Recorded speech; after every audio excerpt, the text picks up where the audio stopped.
Hello friends, கீரைகள்லையே ரொம்ப அதிகமான iron content இருக்கிறதும் ஒயிட் பிளட் செல்ஸை இன்க்ரீஸ் பண்ணுறக்கு உதவுறதும் பார்த்திங்கன்னா முருங்கைக்கீரை தான். அந்த முருங்கைக்கீரை சூப் எப்படி செய்கிறதுன்னு தான் இன்றைக்கி பார்க்க போகிறோம். வாங்க பார்க்கலாம். இது போன்ற அருமையான ரெசிபிகளை தெரிஞ்சுக்க அம்மா சமையலறை சேனலை சப்ஸ்கிரைப் பண்ணுங்கள். அப்படியே அந்த பெல் ஐக்கானையும் கிளிக் பண்ணுங்கள்.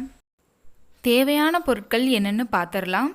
மெயின் இன்க்ரீடியன்ட் என்னென்னு பார்த்தீங்கன்னா முருங்கைக்கீரை தான். அந்த முருங்கைக்கீரையை இப்படி நல்லா சுத்தமாக காம்புகளெல்லாம் எடுத்துட்டு க்ளீன் பண்ணி வச்சுக்கலாம்.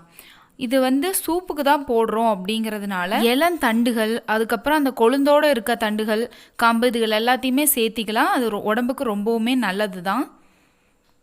இது போல் க்ளீன் பண்ணும்போது கவனிக்க வேண்டியது என்னென்னா, சில இலைகளில் பூச்சி கடிச்சிருக்கும், சில இலைகள் பழுத்திருக்கும். இது போன்ற இலைகளை சேர்த்தக்கூடாது. அப்படி சேர்த்துனா வயிறு சம்மந்தமான பிரச்சனைகள் எல்லாம் வரும், குழந்தைகளுக்கு சேராமல் போயிடும். ஸோ இது எல்லாத்தையுமே நம்ம எடுத்துடலாம். எடுத்துட்டு நல்லா இருக்க இலைகளை மட்டும் உருகி எடுத்து வச்சுக்கலாம். மற்ற தேவையான இன்க்ரீடியன்ட்ஸ் என்னென்னு பார்த்துடலாம். 2 மீடியம் சைஸ் தக்காளி பொடியாக கட் பண்ணி வச்சுருக்கேன். சீரகம் 1 டீஸ்பூன், பெருங்காயம் 1/4 டீஸ்பூன், மிளகு 1/2 டீஸ்பூன், சின்ன வெங்காயம் 1 கைப்பிடி அளவுக்கு நல்லா தட்டி எடுத்து வச்சுருக்கேன். மல்லி 1/2 டீஸ்பூன் எடுத்துக்கலாம். பூண்டு 5 பல் நல்லா தட்டி எடுத்து வச்சுருக்கேன். இப்போ வாங்க சூப் எப்படி செய்யலான்னு பார்க்கலாம். ஒரு பாத்திரத்தில் 1.5 சொம்பு தண்ணி ஆட் பண்ணிக்கிறேன். இது 3 பேர்த்துக்கு சரியாக இருக்கும். இல்லை 4 பேர்த்துக்கு வைக்கணும் அப்படிங்கிறவங்க 2 சொம்பு தண்ணி கூட ஆட் பண்ணிக்கலாம்.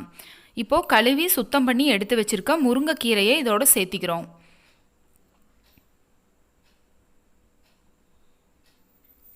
இப்போது நல்லா தட்டி வச்சுருக்கிற சின்ன வெங்காயம், அந்த சின்ன வெங்காயத்தை அந்த முருங்கைக்கீரை கூட சேர்த்திக்கலாம். எடுத்து வச்சுருக்கிற 1/2 டீஸ்பூன் மிளகு, குறுமிளகை சேர்த்திக்கலாம். எடுத்து வச்சுருக்க 1/4 டீஸ்பூன் பெருங்காயம், கட்டி பெருங்காயம் சேர்த்திக்கோங்க, அதுதான் உடம்புக்கு ரொம்பவுமே நல்லது, அதையும் சேர்த்திக்கலாம். எடுத்து வச்சுருக்க 1/2 டீஸ்பூன் மல்லி, அதையும் சேர்த்திக்கலாம். சீரகம் 1 டீஸ்பூன், அதையும் சேர்த்திக்கலாம். இப்போது 5 பல் பூண்டு நல்லா தட்டி எடுத்து வச்சுருக்கோம் இல்லையா, அதையும் சேர்த்திக்கிறோம். 2 மீடியம் சைஸ் தக்காளி பொடி பொடியாக கட் பண்ணி வச்சுருக்கு, அதையும் சேர்த்திக்கலாம். இப்போ இது எல்லாத்தையுமே சேர்த்திட்டு அது கூட மஞ்சத்தூள் 1/2 டீஸ்பூன் சேர்த்திக்கலாம். சூப்புக்கு தேவையான அளவுக்கு உப்பு சேர்த்திக்கலாம்.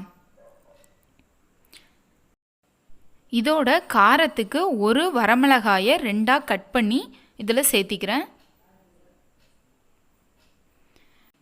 இதில் சூப்புக்கு தேவையான எல்லா பொருட்களையுமே இப்போ நம்ம சேர்த்திட்டோம். இதை நல்லா மிக்ஸ் பண்ணி விட்டுக்கலாம்.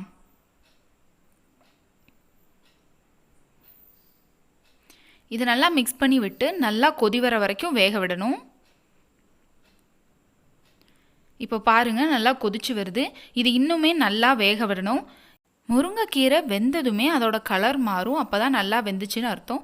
இப்போ பாருங்கள், முருங்கைக்கீரையோட கலர் மாறிடுச்சு, நல்லா அதோட எசன்ஸ் எல்லாமே இறங்கிருச்சு. இப்போது நம்ம சூப் ரெடி ஆகிடுச்சு. இதை ஒரு வடிகட்டி வச்சு வடித்து எடுத்துக்கலாம். இந்த சூப் சின்னவங்கள்லேருந்து பெரியவங்க வரைக்கும் எல்லாருமே குடிக்கலாம். ரொம்பவுமே உடம்புக்கு ஹெல்த்தியான ஒரு ட்ரிங்க் தான் இந்த முருங்கைக்கீரை சூப். இப்போது சூப் ரெடி ஆகிடுச்சு. இப்போது இதில் 1/4 டீஸ்பூன் அளவுக்கு மிளகுத்தூள் சேர்த்திக்கிறேன். சளி, இருமல், இல்லை உடம்பு சரியில்லாமல் இருக்கவங்க இதையும் சேர்த்து குடிக்கும்போது இன்னுமே உடம்புக்கு ரொம்பவுமே நல்லது. இந்த ஹெல்த்தியான முருங்கைக்கீரை சூப்பை நீங்களும் வீட்டில் கண்டிப்பாக ட்ரை பண்ணுங்கள். செஞ்சு பார்த்து எப்படி இருக்குன்னு சொல்லுங்கள். இந்த வீடியோவை லைக் பண்ணுங்கள். நம்ம சேனலை சப்ஸ்கிரைப் பண்ண மறந்துடாதீங்க.